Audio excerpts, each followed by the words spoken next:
Mysticism. I remember when I started doing research on mysticism and being a mystic. And it seems that a prerequisite for mysticism or to become a mystic is that you must doubt everything. You must not accept anything from somebody else's word. You should have to learn to own it, to know it, to make it yours, to be it.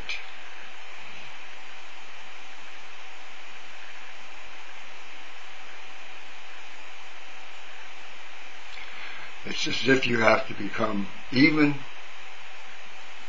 after you have established a belief, a core belief, enough to give you confidence to walk and talk and to interact, you must yet be impartial to your beliefs. That is, let the beliefs stand by themselves. They were built by you. You examined every brick, every stone, every piece of sand, and you put it in place. And it stands because you put yourself into it. If it gets attacked, don't be afraid. If it doesn't withstand the attack, then it was not true in the first place. And you should be grateful, for you were living in a sand castle.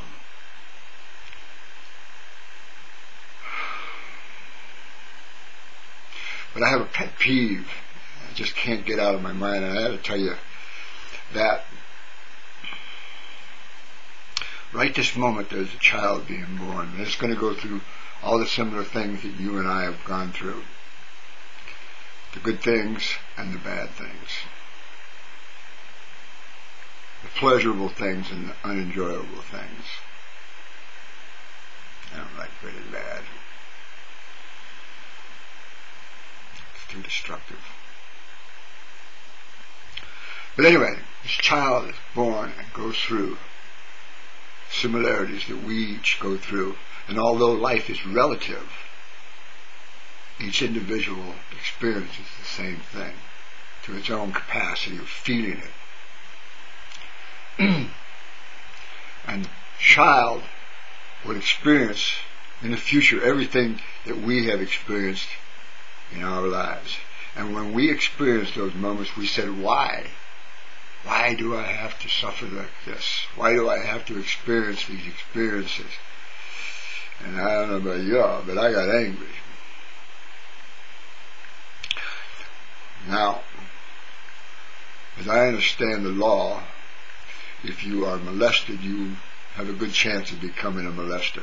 If you have been abused, you have a good chance of being an abuser.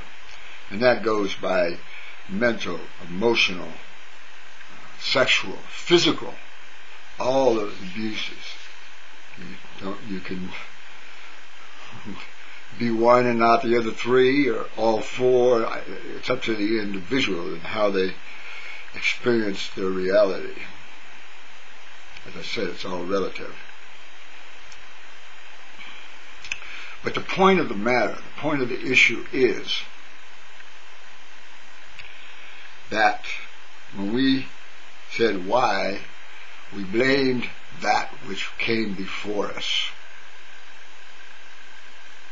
And the person in the future is going to be blaming us because we sat by and let it continue. We sat by and let the abused become the abuser, and the molested became the molester.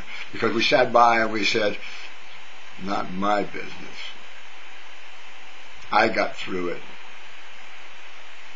whatever reason you all use. I know what I was saying. But I know the pain that I felt, and the uncomfortableness that I felt, and the unhappiness, and I wasn't pleased with it. So now, unless I do something about stopping that merry-go-round, I am just like the people that came before me, the ones that I was blaming for my unhappiness.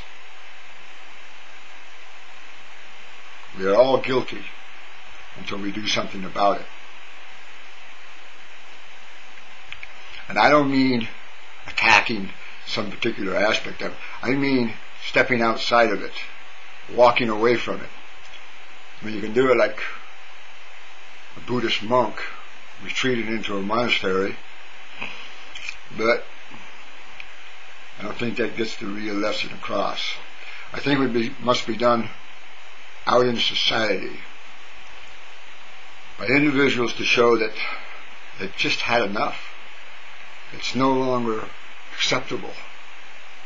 This world, this existence, as it goes on and on and on, and people are going to go through all the pain and punishment, death and misery that we are going through, is our cause, our fault.